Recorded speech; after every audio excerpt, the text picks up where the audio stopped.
Hello and welcome to another episode of Effective Websites. Most churches and nonprofits work in partnership with other nonprofit entities. We not only like to have our efforts promoted, but we like to promote the efforts of others who have a similar worldview and values. This is where hyperlinks come in. They connect your website visitors with your partners. In this episode, we'll explore hyperlinks and a little strategy on how to use them. There are two different kinds of hyperlinks that are important, and you'll need to learn how to use both of them. First is an internal link. An internal hyperlink is a link that points to a page that's within your website, a page on your domain. An external link is a hyperlink that points to a page that's not in your domain. It points to someone else's website. Now, let's start talking about strategy. One of the primary reasons you wanted a website is to be discovered, to market your service, to voice your opinion, to share your vision. As one person puts it, you wanted to climb to the top of Google. One of the ways Google ranks your website is by how long people stay on it. The longer they stay, the higher your rating. It doesn't make any difference if they're going page to page to page through a 100-page website, or reading a long, compelling article and staying on the same page within that website. The longer they're there, the better. For this reason, if you're pointing to other places on your website, you'll want to be using internal hyperlinks. But if you have a link that points to another web page, you want an external link. Why? There are two reasons. First, your web page will stay open in a tab while they're browsing in another tab. The second reason is that when they close that other tab, there's a better chance that they won't navigate away from your website. Another thing to remember about using links, both internal and external, is that within limits, of course, the more links you have, the higher your Google standing. So let's learn how to do both internal and external links. Let's first navigate to the back end of our website. Now we'll navigate to our demo article. Most of your internal links will more than likely be hyperlink text. Let's say that we want to link a couple words in this article to our website's calendar.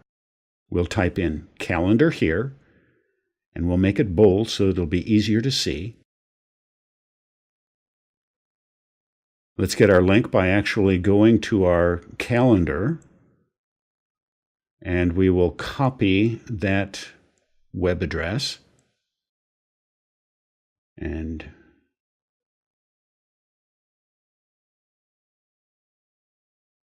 now we'll set the title to Go Calendar.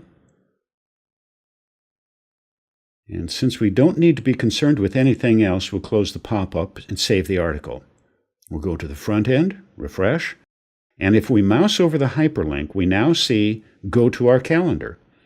And if we click on it, we actually go to the calendar while staying in the same web page. Now let's insert an external link.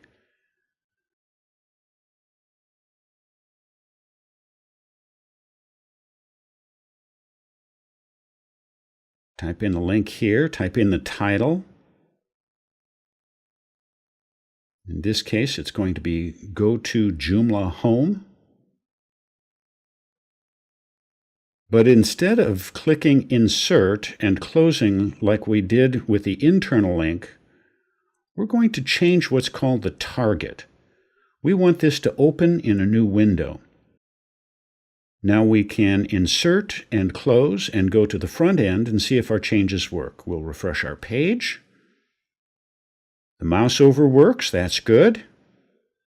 And if we click, we see that the tab to our website remains open, and Joomla opens in a new tab.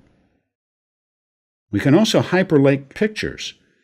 It's simply a matter of right-clicking on the picture, click on Insert, Edit Link.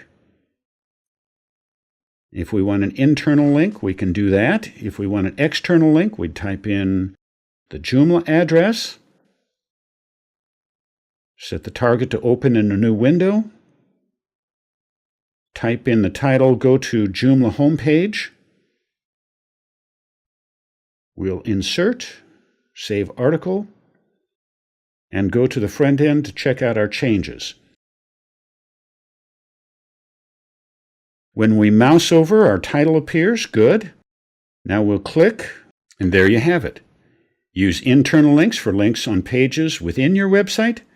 Use external links to pages on other people's websites. That's it for this episode of Effective Websites. Have a good day. Thanks for watching. Goodbye.